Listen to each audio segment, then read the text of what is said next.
kwa sababu kuna mtu alituma text message akisema mkienda huko Yatta kwa Kalonzo kwanza mjue hamtatoka huko.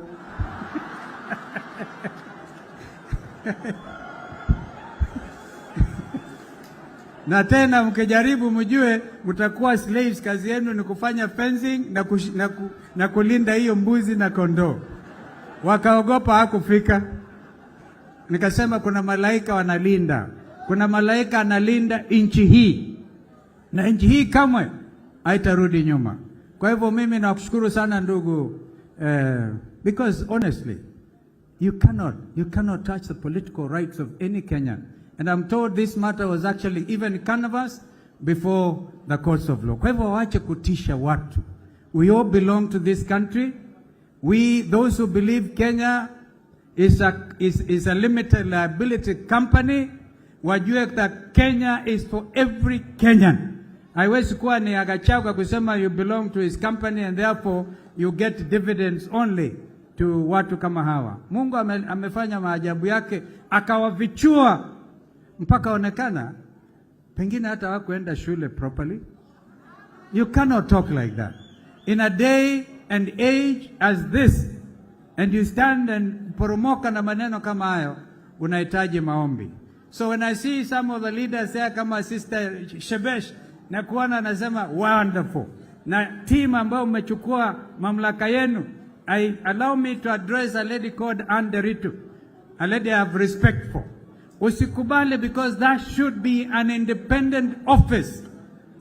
Usije ukadhulumiwa uambiwe ati hao anaenda kotini. My brother, kuna rafiki moja anaitwa Peter Mwadhi, former MP for Limuru. Tunaitana mwana iya wakienda kotini kuna bipartisan ya nini? Because this is one of the conditions ambao tumesema that we will not allow aggression against registered political parties, and Jubilee is a main political party, so we will not allow that. That is to me an absolute minimum. If they touch Jubilee kwa kwenda kwa mahakama na nini, we all know these other guys, we wish them well. The least they can do, form their own party, disappear huko, tuende tukakutane na wananchi. Kwa hivyo mimi nimeongea sana ndugu Kioni, na huyu bwana huyu ni generali. You have a general of a secretary general. So again, karibuni Yatta delegation ya Jubilee. Of course, you'll be hosted by Wiper, and our brother Raila will be there as our leader, and my sister Martha. Mother likes to say I must always slaughter goat for her. I will make sure I do so. May God bless Kenya. May God bless Jubilee. Amen. Thank you. Makofi tena kwa Naibu wa Rais Mheshimiwa Kalonzo Musyoka. Thank you so much. Nataka niwatabue kuna wanabunge wanaitwa Kembe, Jukoa Buduki, Songa, Umoshu Wanawa, Nuru Okanga. Hao wote wako nyumbani, we recognize you. Pia nitabue watu kama Kagai, Rama, Nyambura, Magi na wengineo, Wagichogomwa, hao wote ambao wamekuwa wakipigana vita kali wakati watu walikuwa naleta furugu kule. Now, the great honor of welcoming our nataka kusema Iron Lady kwa sababu she is our tough lady. Amekuwa na sisi kwa Azimio, alikuwa mgombea mwenza wa Raila Odinga, Mheshimiwa Martha Wangari KARUA. Yeye pia ako na wimbo ambao anasema ndekari gani ya karibu gagu. Sitasimama maovu akifanyika. Karibu sana.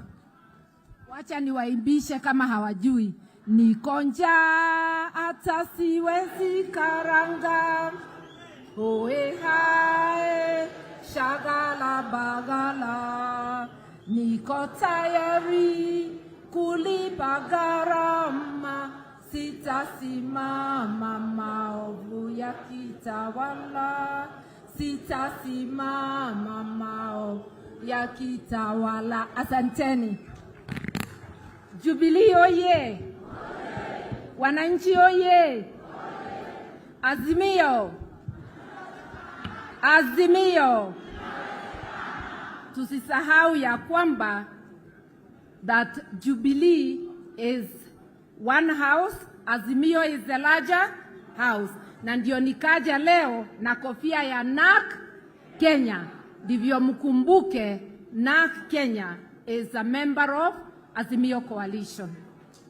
Mheshimiwa Rais wa 4 wa Jamhuri ya Kenya, Uhuru Muigai Kenyatta, Mheshimiwa Raila Amolo Odinga, kiongozi wa Azimio na mtu ambaye tuna imani ndiye alichaguliwa rais wa 5.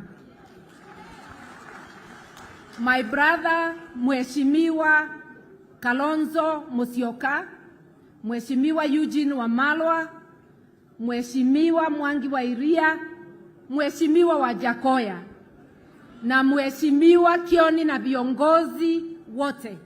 Tuko hapa leo kwa ukoo wetu. We are here because Jubilee is a part of Azimio, an integral part of Azimio. Tumekuja kusimama nanyi, mumekuwa mukiingiliwa, mukitishwa na hata mkutano wa leo mukanyimwa Bomas of Kenya.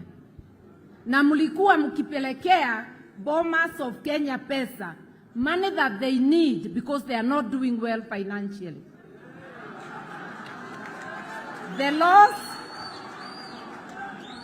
loss today is not to Jubilee or Azimio. The loss is to the Bomas of Kenya, which was prevented from being professional, behaving professionally, and hosting this NDC. It has been said, and I want to re-emphasize, ukiguza Jubilee, umeguza Azimio la Umoja. You touch any one of us, you touch all of us. Na hizo bipartisan talks ni kama kuongea na neighbor wako mukishindana sababu ya mpaka, boundary issues. Na huyo neighbor aanze kupiga bomb kwa msingi wa nyumba yako. Touching Jubilee is bombing the foundation of a house called Azimio la Umoja. We shall not let anyone play around with constituent parties of Azimio. Na nataka ijulikane ulimwengu wote. Sio waasi ndani ya Jubilee wanataka kubomoa Jubilee. Ni William RUTO anataka Jubilee. Na mimi namuuliza, wewe hudai ulishinda. Kama ulishinda, si basi uko na wajumbe wa kutosha. Kwa nini ukae ukijaribu kubomoa nyumba za wengine? Kama umetongoza members and they want to come to your party, warudishe kwa kiwanja wachaguliwa wakiwa kwako. Hata mzee wetu aliaga, mzee Moi, alikuwa na heshima kwa sheria. Akitongoza mtu wa nyumba ingine, alikuwa anajiuzuru, tunaenda by election. Sasa mtu anasema ako na PhD na hawezi kutambua sheria za Kenya. That is the great shame of this nation. Hatutaki usaidizi wako William RUTO. All we need is respect for the rule of law. Respect for the constitution and the laws of Kenya. Leave political parties alone. Wewe jenga nyumba yako. Na ukitongoza hata watu 100, we are ready for by-elections. Na mimi nakuahidi tutakubwaga wewe. Na tunakuambia what he is trying to do, because it is good people know. Anajaribu kupata super majority ndivyo aweze kupindua katiba bila wananchi kujua. This is a great assault on democracy. Tunajua wewe hujapambania democracy. Some of us have fought for democracy throughout our lives in this country. wewe ulipinga hata hii katiba. But you are bound by this very constitution. You must respect it. You are not above the law. If you don't, as Kenyans, we will force you. Pia nieleze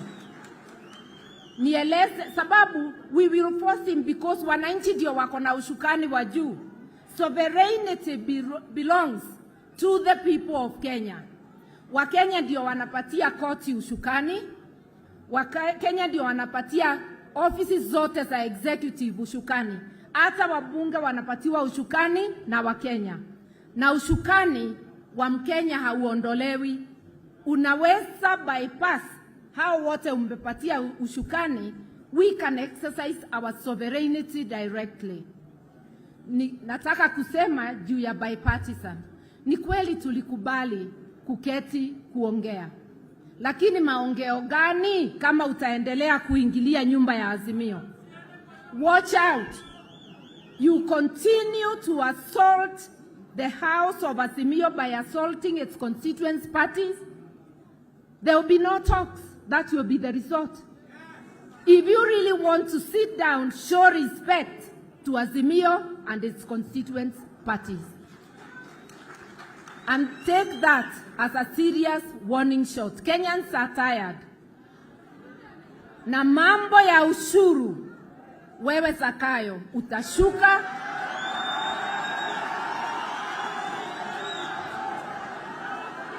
Utashuka na usiposhuka Wakenya watakushukisha.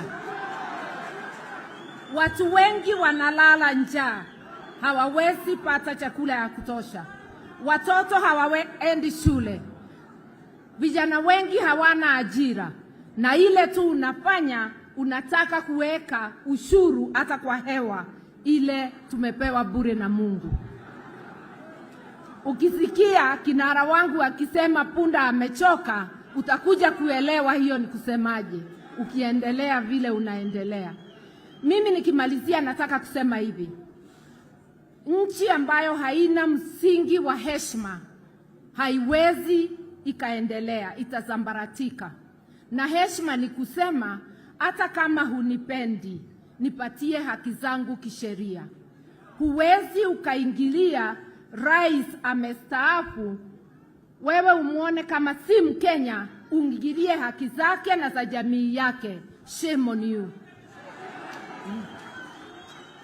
Kenyans will not tolerate lawlessness na ukosaji wa adabu, kuingilia mali ya wenyewe, kutusi watu kila siku. Iko watu hapo na sitataja majina yao, wasichafue. Nitachafuka mdomo tafadhali. Mutawajua. There are people who are behaving like village bullies. Kazi yao ni kutusi watu kila siku. We are not going to accept to be bullied into silence. You can insult all you want, but we are not going to be cowed down. We shall stand for our rights, and we are going to liberate ourselves and our country, whatever it takes. That is a notice to you. Na kwa jamii yetu ya Wakikuyu, moririkane na ngwaria gegesogo. Moririkane ona mbiti etere aria mwana. Yani, even a hyena does not eat its own. How come that we have become worse than hyenas? How can you go to attack the property of one of us? We want you to respect not that just the properties of those who belong to our community, but of every Kenyan.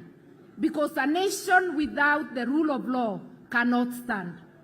Mimi naomba, wewe vijana mnapotoshwa, msipotoshwe tena. We shall live in harmony, na hata tukishukisha Zakayo, tutamshukisha in harmony.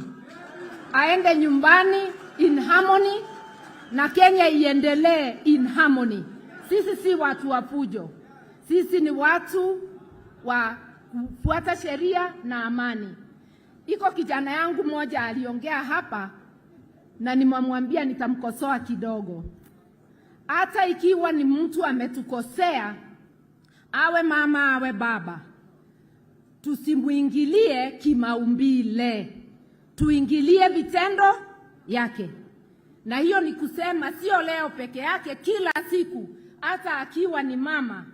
Please stop yourself from issuing any criticism or insult that is gender based. Sababu utakuwa utatusi hata wale tumeketi hapa bila kujua. Kama ni mwanaume pia hatutamuingilia kimaumbile, tutamuingilia kulingana na vitendo yake. Kwa hivyo, long live multipartyism, long live Jubilee, and long live Kenya. Asanteni sana. Asante sana. Thank you so much. Makofi kwa mama, makofi kwa mama. Ili tuweze sasa kuinuka, tumukaribishe Baba Raila Amolo Odinga, the people's president. Sasa ni wakati wake. Wapi wimbo wetu?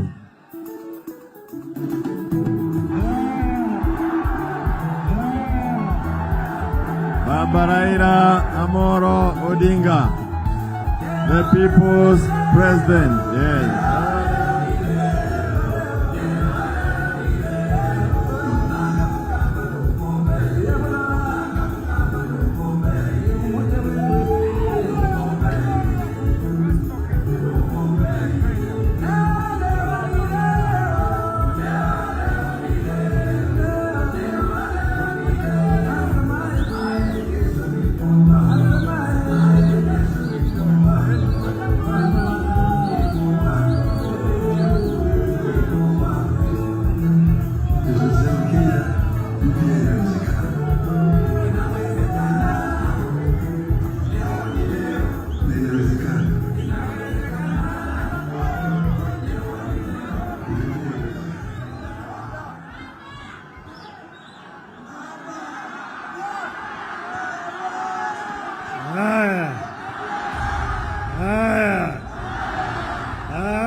Jubilee. Jubilee. Azimio. Azimio. Hey. Hey. Hey. Hayawi, hayawi. Hayawi, hayawi. Hayawi, hayawi. Walisema haitawezekana, haitawezekana, lakini wana Jubilee na wana Azimio wakawajibu ya kwamba ina na ita simefanyika. Sasa Jubilee imefanya, wajafanya. Azimio imefurahi, itafurahi.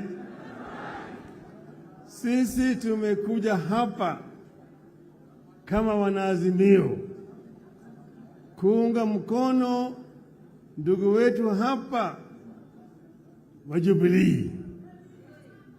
Nataka kutoa shukrani sana kwa ndugu yangu Uhuru Muigai Kenyatta kwa kusimama imara na kuhepa vitisho vyote na kusema ya kwamba Jubilee itafanya mkutano siku ya leo.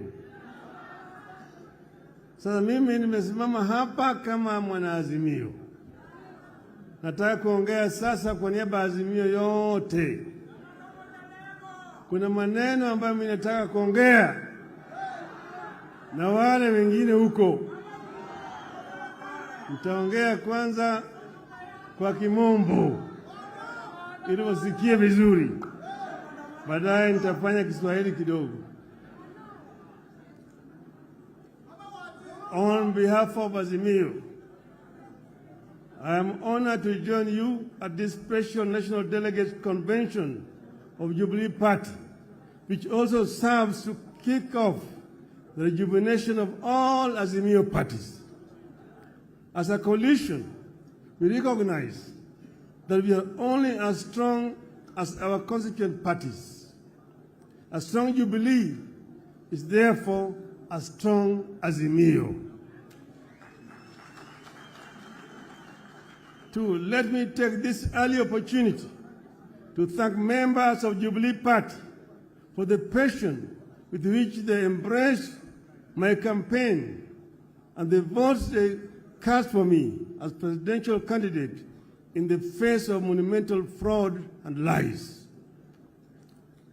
I don't take it for granted that millions of voters woke up at dawn in Mount Kenya and other parts of the country, lined up for hours and trusted me with their future by voting for me. I urge you not to give up on that dream of a regime governed by empathy for citizens, honesty, and accountability, as opposed to the lies Kenya Kwanza sold and continued to sell. The Jubilee Party carries a special significance to us in Azimio precisely because of attacks it has endured and efforts of the state to kill or co-opt it forcibly into Kenya Kwanza. Should Jubilee be subdued, multi-party democracy will be under serious threat in our country. Accountability will be severely compromised. Uncouth manners and barbaric politics will be cemented in huge sections of our land where leaders with such credentials want to hold sway. The end game is for Kenya Kwanza in its scheme against Jubilee is to give itself a supermajority in parliament that will enable it to amend the constitution towards its desired goals, including possible removal of presidential term limits. In this, the regime is working on a well-trodden path. Kenya Kwanza is working on an arrangement similar to that of 1964 that saw KADU walk across the aisle and join KANU without its members of parliament having to seek fresh mandates. Kenya Kwanza wants to ensure Jubilee as a party does not continue to exist on this side of the aisle.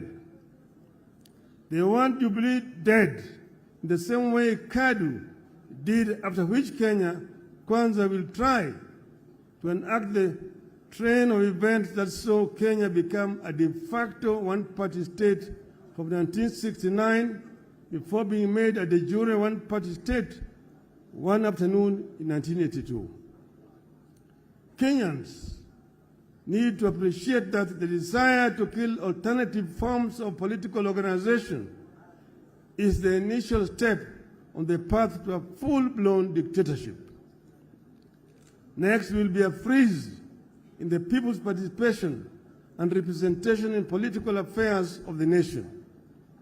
Next, the rate of participation in critical national activities like voting will diminish. By 1983, as we entered the peak of years of a single-party dictatorship in Kenya, voter turnout stood at a mere 30%. It is therefore upon us, the parties and those who have this hindsight of history, to ensure that what happened once does not happen twice. While those in government may think they will be insulated should the regime succeed in destroying multi-party systems, history tells us that as soon as the regime in power succeeds in killing opposition, it will turn inwards and kill debate and dissent within its own ranks.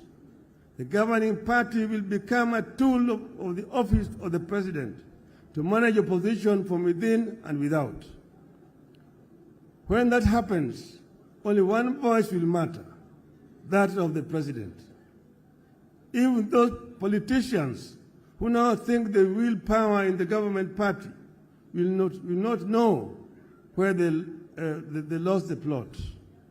The people trying to kill or take over Jubilee and hand it over to Kenya Kwanza may not be fully aware of the complex schemes being plotted by their sponsors. They are mere pawns in a game that will eventually consume them. Kenyans will recall that one afternoon in 1982, a few excited members of parliament set and approved the making of Kenya a one-party state. Those excited men and women who voted aye that afternoon in 1982 thought they were punishing other people.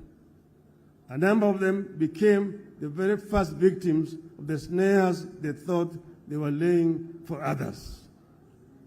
Which is why Jubilee's war toward of Kenya Kwanza must be the war of every Kenyan who treasure freedom, the rule of law, and respect for human rights, including the right to associate and to hold and express views freely. I must commend Jubilee Party for remaining strong, focused in the face of sustained state-sponsored onslaught. I am happy that the party recognizes its responsibility to Kenyans to defend and sustain our hard-won multi-party system. More importantly, I commend the Jubilee Party for continuing to fight for lowering of cost of living, electoral justice, inclusivity in appointment in public office, and abolition of excessive taxation of Kenyans. I want to assure you that we will fight this battle together and we will win it together. Failure is not an option. Failure is not an option. As we push for respect for political parties, I want to make a heartfelt call on our country to respect leaders who have served our nation and handed over the baton to others.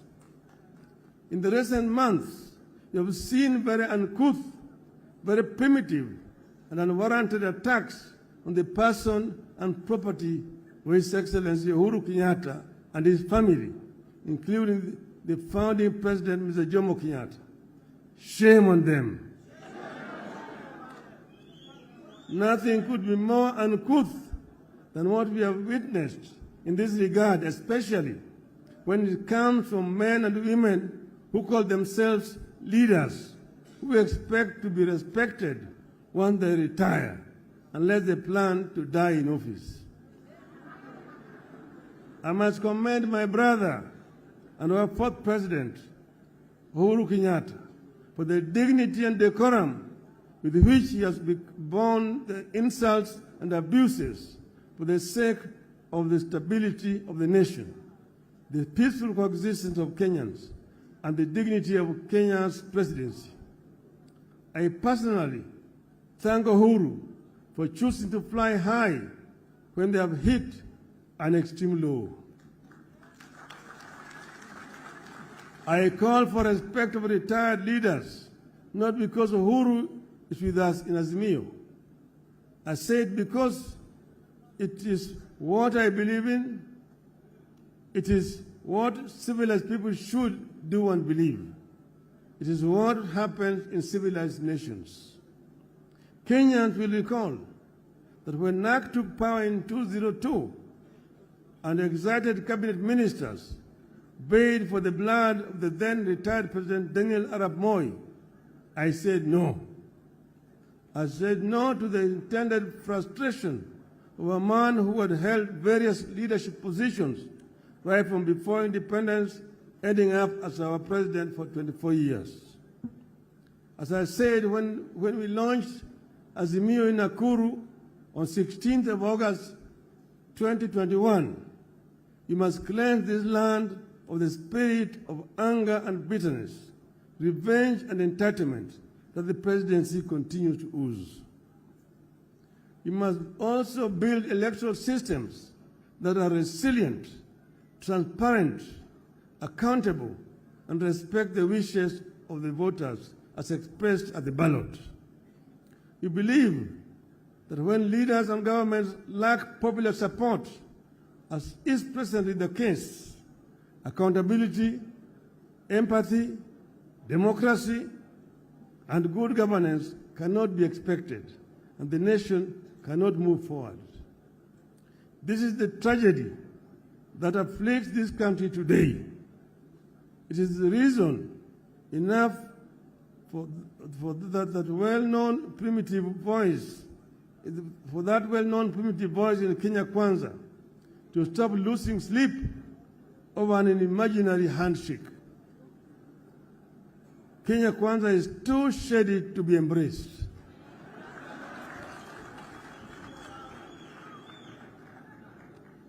That is why we have agreed to give dialogue a chance. We embrace the talks to secure a good deal for Kenyans, and if the deal will not be forthcoming, Kenyans can be sure we will not pursue vain dialogue. Those who want to take over Jubilee are the same ones who live in the mortal fear over their positions and political future. They are the ones living in the nightmare of a handshake nobody is interested in. They want to destroy Jubilee not because it is weak, but because they recognize Jubilee is a force now and could be an even bigger force and a threat in the years ahead. I urge you to stay focused in creating an atmosphere that will allow the country to take a critical look at traditions and institutions with a view to creating an atmosphere for constitutionalism to take off and thrive. I therefore encourage you to implement the resolutions of this convention with the confidence that the full force of Azimio la Umoja is covering your back. God bless Jubilee Party. God bless Azimio. God bless Kenya.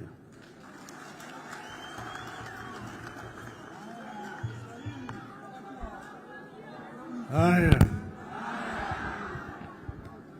Sasa nitasema kwa muktasari. Swala nyeti ambayo tuko nayo hapa, kwanza ni mambo ya gharama ya maisha ambayo imepanda sana. Pili, bei ya unga imepanda, bei ya mafuta imepanda, bei ya sukari imepanda, hata karo ya shule imepanda na kodi ya nyumba. Sasa njia hiyo wanataka kuongeza ushuru. Juzi niliwaambia kwamba punda imechoka. Punda imechoka. Niliwaambia ya kwamba Wakenya hawawezi tena kumudu ushuru zaidi. Ile ambayo wanatozwa wakati huu nataka yapunguzwe. Manake Waswahili walisema ati kibebasho kikivuja nafuu kwa mchukuzi. Kwa hivyo mambo gharama ya maisha tutazidi kupigana juu yake. Pili ni mambo ya uchaguzi, mambo ya saba. Tulisema mpaka saba ifunguliwe. Juzi nilipoambia wanasema saba ilifunguliwa. Nikauliza ilifunguliwa wapi? Wanasema mambo ya uchaguzi ilikwisha. Sisi kama Azimio si watu ambao wanalalamika kwa hovyo. Muliona hapa Bomas of Kenya kulikuwa na makomishina 7, Chebushetha na wengine na wawili na wengine 4. 4 walisema la, yale matokeo ya bwana Chebukati hayaki kwa kweli. Walisema namna hiyo, mpaka wakatoka pale wakaenda kule Serena Hotel wakatoa taarifa tofauti na yale ya bwana Chebushetha. Kwa hivyo na baadaye jamaa kapiga firimbi na katoa matokeo ya uchaguzi wa halali. Kwa hivyo tunataka tuangalie hiyo 7 ili tujue ni kitu gani iko ndani yake. Ukweli Hiyo ni sharti mpaka ifanyike. Mpaka ifanyike. Tatu, tumesema hatutaki kuona kama watu wanaingilia mambo ya ndani ya vyama vya Azimio. Kwa upande mmoja wanasema wanataka kuimarisha multi-party democracy, badilisha weka ofisi ya kiongozi wa upinzani katika bunge. Kwa upande hii unaua Jubilee, unaingia ODM, kwa hivyo utaingia ndani ya Wiper. Tumesema hii hatutakubali. Wale ambao wameingia kwa biashara ya umalaya ya siasa, kama umeingia biashara ya umalaya ya siasa, jiuzulu. Ile tikiti ambayo ulipewa, rudi kwa wananchi, uchaguliwe upya.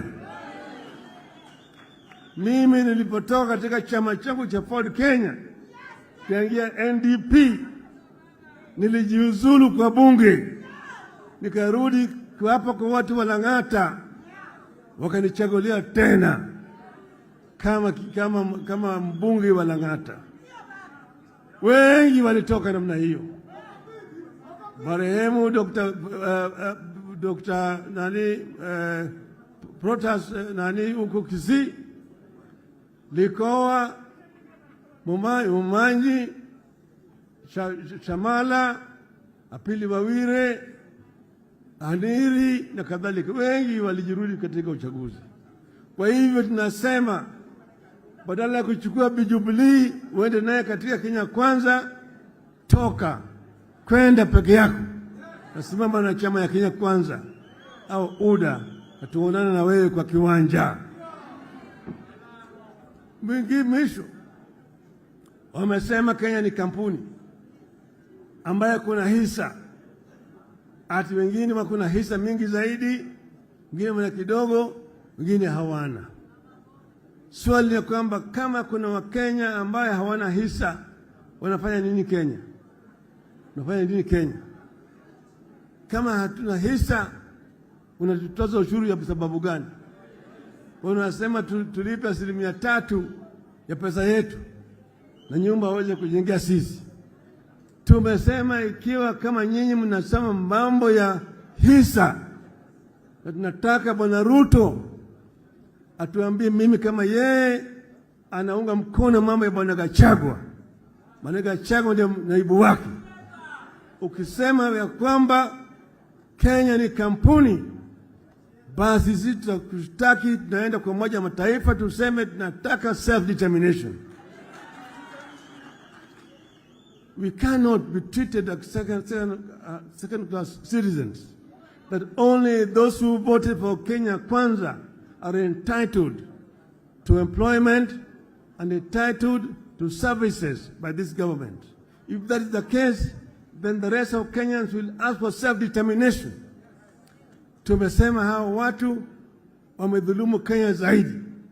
Kila siku wako kwenye runinga wanapiga kelele, wanabweka kwa Kenya. Sisi kama Wakenya hatuwezi kutishwa. Kwa hivyo kama nyinyi mnataka mazungumzo, tulisema mwezi moja. Sasa imebaki siku 14. Siku 14 imebaki. Kama yule kamati ya Otiende na yule mwenzake haiwezi kupata suluhisho kwa mambo matatu: mambo ya gharama ya maisha; pili, mambo ya saba; na tatu ni mambo ya vyama ziwe huru. Tutarudi uwanjani. Na uwanjani sisi hatuwezi kutishwa. Tutasimama imara. Mko tayari? Mko tayari? Angapo tayari, nione mkono hapa.